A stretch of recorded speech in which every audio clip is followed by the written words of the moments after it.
Bienvenidos a otro episodio más de Antisemitismo en la Historia, un podcast donde exploramos los eventos de antisemitismo, conocidos y no tan conocidos, de la historia de la humanidad. Hoy nos detenemos en un episodio poco recordado, pero decisivo para entender la larga continuidad del odio antijudío en la tierra de Israel antes incluso del nacimiento del sionismo moderno.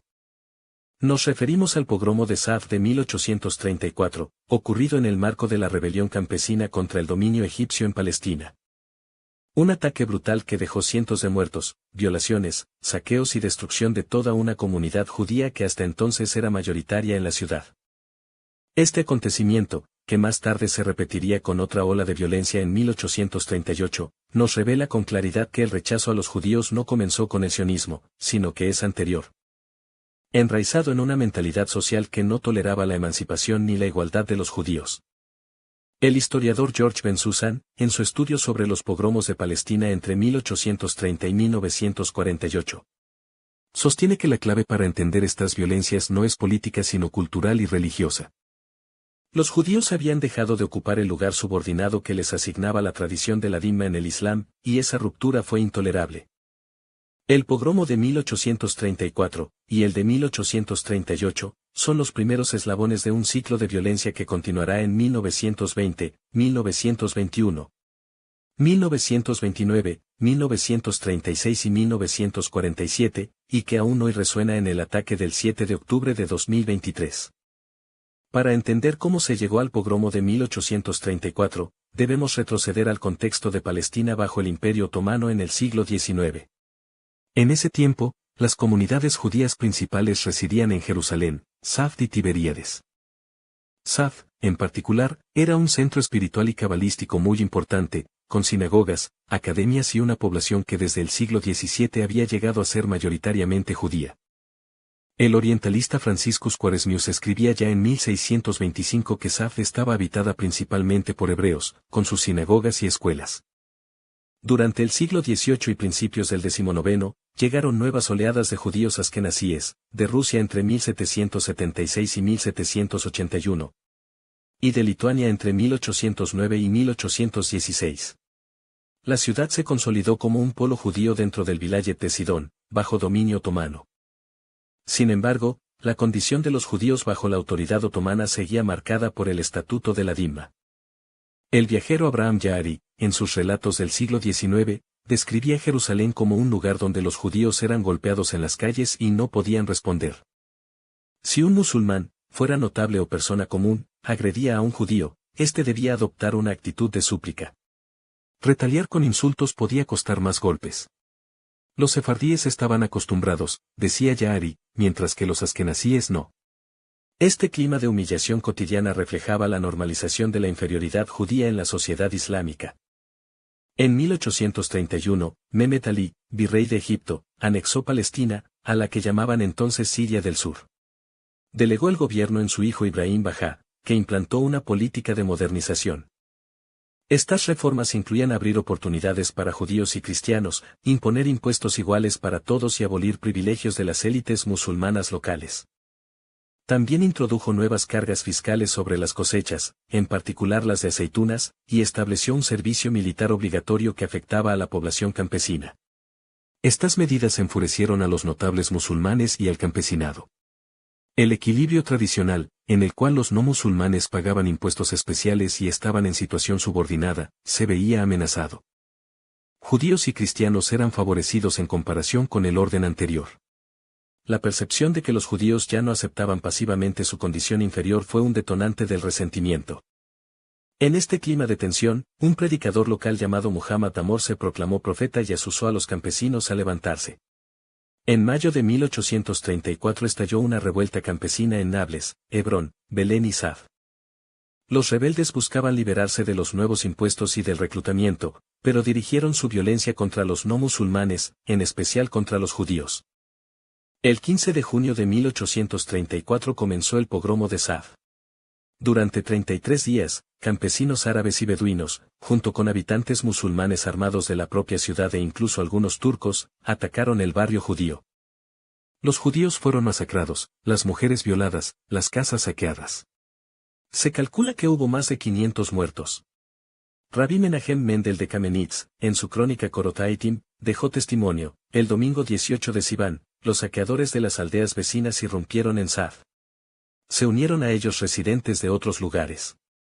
Con espadas y herramientas mortales atacaron a los judíos, los derribaron al suelo, desgarraron sus ropas a hombres y mujeres, los expulsaron desnudos de la ciudad y arrasaron sus bienes.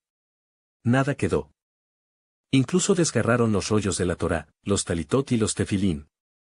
Desde su escondite, Rabbi Israel Desclov envió cartas a los cónsules europeos en Beirut, describiendo el sufrimiento de judíos que eran súbditos protegidos de potencias extranjeras. Estas gestiones forzaron a que Ibrahim Bajá pidiera al emir Druso Bashir que interviniera. El emir descendió con tropas desde el Líbano y hacia mediados de julio sofocó la revuelta. Algunos cabecillas fueron ejecutados, pero el daño ya estaba hecho. La comunidad judía quedó en ruinas. La mayoría había perdido más del 90% de sus bienes. La imprenta hebrea de Israel Bak, fundada apenas 3 años antes y única en Siria-Palestina, fue destruida. Muchos sobrevivientes quedaron sin medios de subsistencia. El ciclo de violencia no terminó ahí. En 1838, drusos y árabes que se rebelaban contra el poder egipcio volvieron a asaltar Saf. Hubo nuevos asesinatos, saqueos, violaciones y extorsiones. El testimonio de Louis Loeb, secretario de Moses Montefiore, describe cómo los drusos exigieron 2.500 libras esterlinas a la comunidad. Tomaron al anciano rabino de los askenazíes, lo ataron de pies y manos y le pusieron una espada en el cuello. El rabino pidió solo un poco de agua para lavarse las manos, pronunciar una bendición y proclamar que Dios es justo.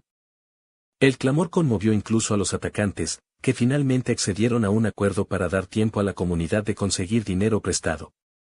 Estos pogromos de 1834 y 1838 muestran que la violencia contra los judíos en Palestina no tiene su origen en el sionismo.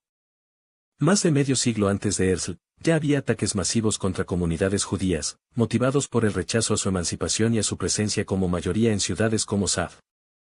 Ben Susan subraya que el antisemitismo en la región es anterior al movimiento sionista. Lo que se rechaza es al judío mismo, en cuanto rompe el rol subordinado que le imponía la sociedad tradicional musulmana. El marco de la Dima era un contrato de inferioridad. Cuando las reformas egipcias introdujeron igualdad legal y fiscal, el resentimiento estalló en violencia.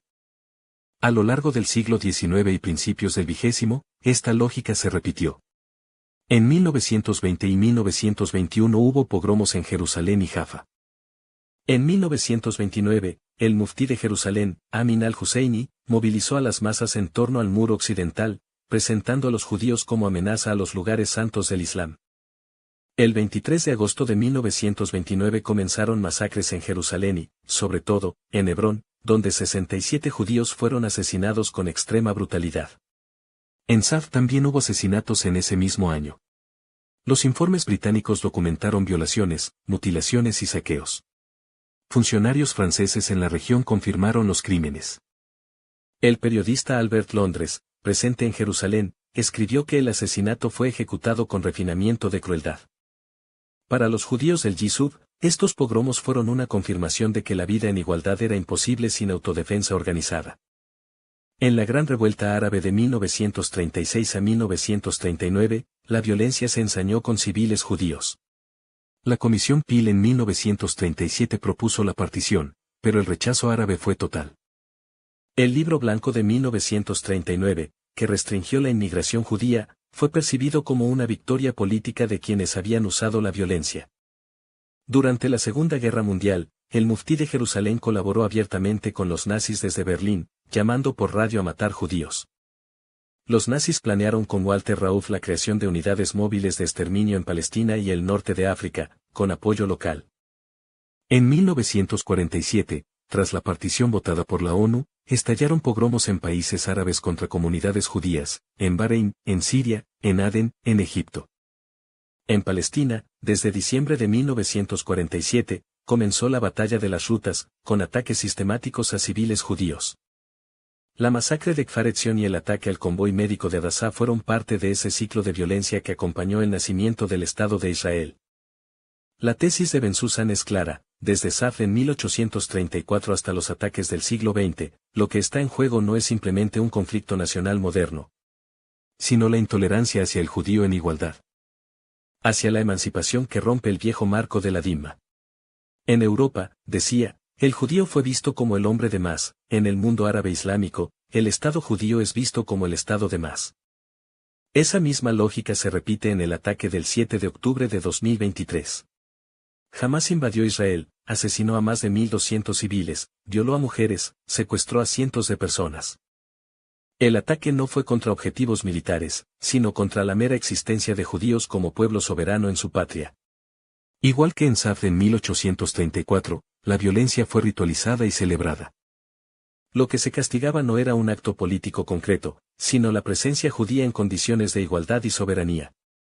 Por eso, la conexión entre Safed 1834 y el 7 de octubre de 2023 es directa. Ambos son pogromos, no simples estallidos de violencia política. Son parte de un mismo patrón que hunde sus raíces en la larga historia de antisemitismo, disfrazado unas veces de motivos fiscales, otras de religiosos, otras de políticos, pero siempre dirigido al mismo objetivo: negar la legitimidad del judío en pie de igualdad. Entender Safed 1834 es comprender que el antisionismo contemporáneo no es más que la máscara moderna de un antisemitismo mucho más antiguo. Es reconocer que la violencia contra los judíos en la tierra de Israel no nació con el sionismo, sino que lo precedió y, en muchos sentidos, lo hizo necesario. Con esto cerramos nuestro episodio de hoy. Nos escuchamos en el próximo episodio.